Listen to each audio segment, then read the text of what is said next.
Hello friend, এই ব্লগে তোমাদের সবাই স্বাগত। আজকে তোমাদের হচ্ছে এই ছাদের বাগানে এসছি, ঠিক আছে। এই একটা নতুন গাছ আছে, এতে মধ্যে গাছগুলো দেখুন কীরকম হয়ে আছে। এতে গাছগুলোকে বাড়াবার জন্য কী সার দিচ্ছি দেখাবো আপনাদেরকে, ঠিক আছে। দেখুন ফ্রেন্ড, আগে দেখে নিন কী কী গাছ আছে এর মধ্যে এই ছাদে। দেখুন ফ্রেন্ড, এই ছাদে বেশি কিছু গাছ নেই, আছে কিছু ফল গাছ, কিছু আছে জবা গাছ, ঠিক আছে। দেখুন ফ্রেন্ড, এটাতে আমি কী সার দিচ্ছি, এটা হচ্ছে অর্গানিক সার, ঠিক আছে। কোনো গাছের ক্ষতি নেই।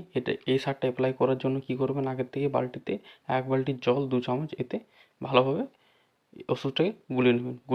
গুলে দেওয়ার কারণ হচ্ছে কি, গাছটাতে কি তাড়াতাড়ি কাজ হয়। গাছটা যদি এমনি শুকনোতে দিবেন, কাজটা কি লেট হয়, মানে কি কাজ সেই পরিমাণ হয়, কিন্তু গুলে দেওয়ার জন্য কি মাটিতে গাছটা জলদি বাড়বে, ঠিক আছে। দেখুন ফ্রেন্ড, কীভাবে দিবেন, আগের থেকে টপে দেখে নেবেন মাটিটা যেমন শুকনো থাকে, ঠিক আছে। 1-1.5 ইঞ্চি যেমন মাটি শুকনো থাকে, উপরের মাটিটা পুরোটাও 1.5 ইঞ্চি শুকনো, মানে কি শুকনো না থাকলে কি সার যদি ধরেন ভিজাতে দিয়ে দিয়েছেন, গাছটা গলে যেতে পারে, ঠিক আছে। দেখুন ফ্রেন্ড, শুকনোতে চেষ্টা করবেন, শুকনো করে এই সারটাকে অ্যাপ্লাই করে দেওয়া, ঠিক আছে। এরকম ভিডিও দেখার জন্য পেজটা ফলো করে রাখবেন, শেয়ারও করবেন, কমেন্টে জানাবেন ভিডিও কেমন লাগছে। নেক্সট ভিডিওতে দেখা হবে তোমার সাথে।